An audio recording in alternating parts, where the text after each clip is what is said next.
네, 누군가의 말을 통해 시장의 이슈를 알아보는 말말말 시간입니다. 오늘은 미국 연준의 제롬 파월 의장이죠. 연준은 기존의 양적 완화 규모의 한도를 없애고 무대한 돈 풀기에 나서기로 결정했습니다.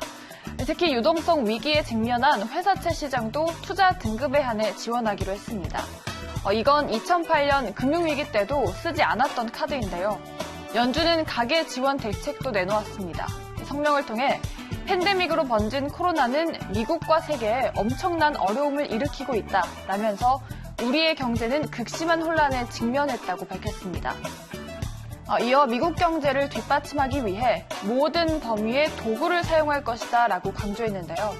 또 연준은 시장 기능을 지원하기 위해 필요로 하는 만큼 국채와 주택 저당증권을 매입하기로 결정했습니다.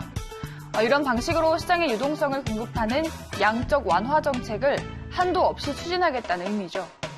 이번 주에는 국채 3,750억 달러와 함께 주택 저당증권 2,500억 달러를 매입합니다. 이번 결정은 이 FOMC의 만장일치로 이루어졌다고 하네요.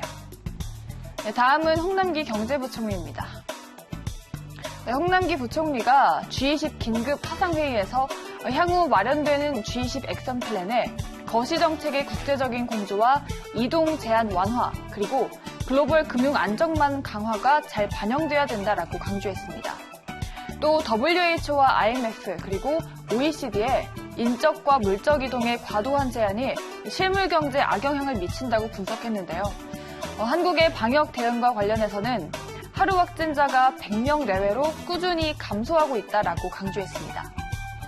이런 가운데 어제 외교부에서는 해외여행을 계획한 국민은 여행을 취소하거나 연기해달라며 특별 여행주의보를 발령했습니다. 외교부에 따르면 외국인의 입국 금지를 내린 국가는 81개국인데요. 우리나라의 주의보 발령 기간은 한 달이고 별도의 연장 조치가 없으면 다음 달 23일에 자동으로 해제가 된다고 하네요. 다음은 기재부의 김용범 차관입니다. 김 차관이 기재부 내 거시금융안정팀을 새롭게 구성하고 매일 시장 점검회의를 주재할 것이라고 밝혔습니다. 금융위원회와 한국은행 그리고 금융감독원, 국제금융센터와 함께하는 회의인데요. 이 국제금융시장 영향도 점검했습니다. 김 차관은 단기 금리 변동성이 과도하면 시장 안정화를 위한 방안을 신속하게 시행하겠다라고 강조했습니다.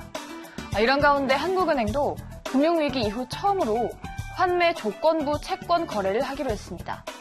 미국 연준의 대규모 채권 매입 등 적극적인 시장 안정 조치에도 불구하고 지금 글로벌 유동성 확보 경쟁이 고조가 되고 있죠. 현금 보유로 인해서 대표적인 안전자산인 미국 국채시장의 변동성도 크게 확대되고 있는데요.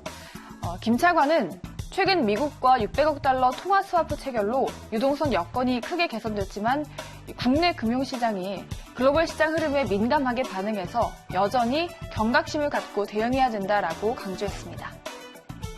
네, 마지막은 중국의 시진핑 주석입니다. 시 주석이 유럽 국가의 코로나19 방역 활동을 지원하겠다라고 밝혔습니다. 중국이 지금 유럽을 상대로 외교전을 펼치고 있는 것이죠. 시 주석은 프랑스와 독일 그리고 스페인과 세르비아 정상에게 위로 전문을 보내고 통화를 했습니다. 특히 독일의 메르켈 총리 그리고 프랑스의 마크롱 대통령과 통화하면서 백신 개발도 거론했습니다. 이런 가운데 중국의 지방정부들은 마스크를 벗자라는 캠페인을 본격화하고 있습니다. 중국 인민은행 부행장도 지난주 뉴욕 증시가 20% 가까이 빠지는 동안 중국 증시는 5% 하락에 그쳤다라고 언급했습니다. 또 중국 증시는 다른 글로벌 증시보다 코로나 리스크가 더 낮고 회복력도 뛰어났다. 임시적인 글로벌 금융시장 변동성이 중국 증시의 상승 추세를 바꾸지는 못할 것이다라고 자신했습니다.